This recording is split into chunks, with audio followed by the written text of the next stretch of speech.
के कर जनम में श्री रामचंद्र के कर भैया लक्ष्मण हो ललना के कर जनम में ले गणेश तीनों घरवा सोहर हो हे ललना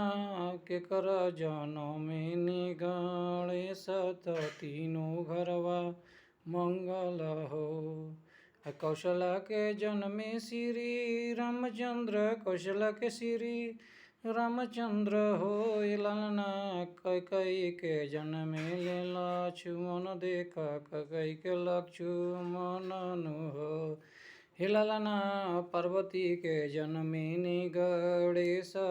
तीनों घरवा सोहर हो हे ललना पार्वती के जन्मे ले गणेश तीनों घरवा मंगल हो। हर के कर जनम में श्री रामचंद्र के कर श्री रामचंद्र हो ललना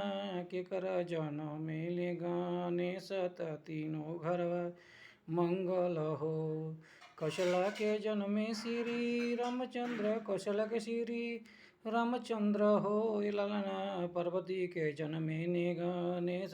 तीनों घरवा मंगल हो ललना पार्वती के जन्मे ने गणेश तीनों घरवा मंगल हो ललना पार्वती के जन्मे ने गणेश तीनों घरवा